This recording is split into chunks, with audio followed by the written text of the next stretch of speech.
गुरुदेव, राधा केली कुंज विश्व की पावन जगह है। यहाँ भारत और विश्व के ईश्वर तुल्य महापुरुष आपके दर्शन के लिए आते रहते हैं तथा करोड़ों लोग यहाँ के पावन सानिध्य से अपना जीवन बदल रहे हैं। महाराज जी, इस दास का भय और संकोचवश ये सवाल है कि आपके राधा रानी के पास चले जाने के बाद भी राधा केली कुंज से ऐसे ही सत्संग प्रवचन आदि चलता रहेगा और हम लोगों को इस पावन धाम के दर्शन होते रहेंगे? अब ये तो हम नहीं कह सकते। हम ये कैसे कह सकते हैं, क्योंकि ये तो भगवान के हाथ है, श्री जी के हाथ है कि वो क्या करे क्या ना करे।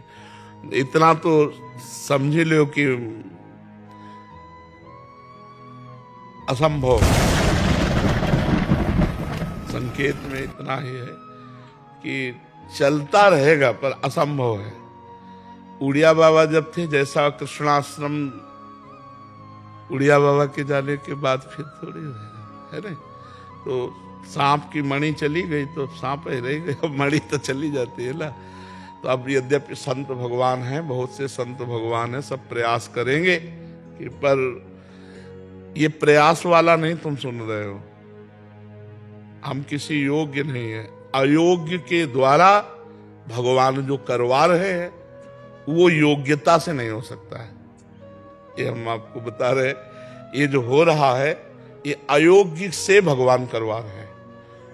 तो योग्य कि कोई योग्य पुरुष तैयार कर दिया जाए, कथावाचक हो सकता है, वो सब ये कर सकता है, लेकिन परिवर्तन नहीं कर सकता। जीव की मानसिकता का परिवर्तन नहीं हो सकता।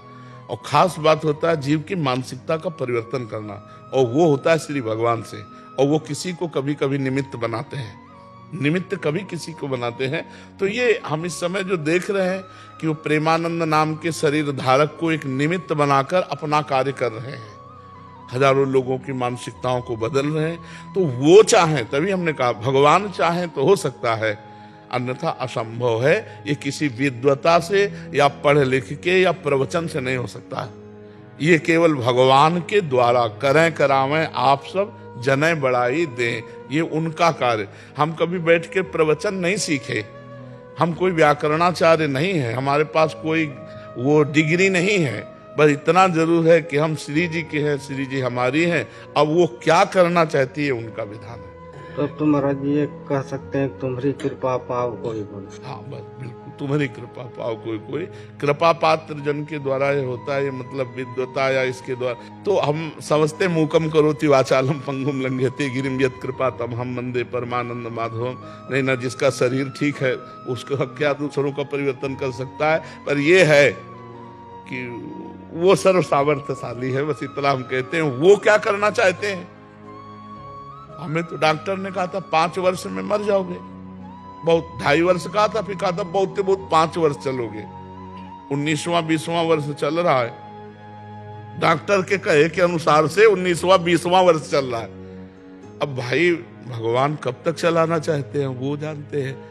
अब वो श्री जी के पास जाने के बाद श्री जी क्या, ये जरूर हम कहते हैं कि किसी की कोई जगह ले ले, ऐसा नहीं होता। उड़िया बाबा की जगह कोई दूसरा बैठ जाए, ऐसा नहीं हो सकता। श्री रामचंद्र डोंगरे की जगह कोई दूसरा बैठ जाए, ऐसा नहीं हो सकता। वो एक होता है, भगवान एक प्रभाव प्रकाशित करते हैं और फिर गुप्त कर देते हैं, फिर दूसरी जगह किसी भक्त को प्रकाशित करते हैं, फिर गुप्त कर देते हैं। ये उनका खेल चलता रहता है। वो अपने संत जनों से धर्म को बढ़ावा, अधर्म की वृत्तियों का नाश कराते रहते हैं। अब कहाँ बैठ जाए वो किसके बैठ जाए, ये राधा केली कुंज से होगा ये नहीं कह सकते। हो सकता है दूसरी जगह किसी महात्मा के प्रकाश कर दें भगवान, और वो प्रकाशित होकर जन समुदाय को भक्ति के रंग में रंग दे।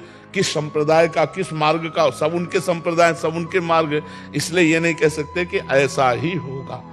कैसा होगा, जैसा प्रभु चाहेंगे वैसा होगा। जोई जोई प्यारो करे सोई मोहि भावे।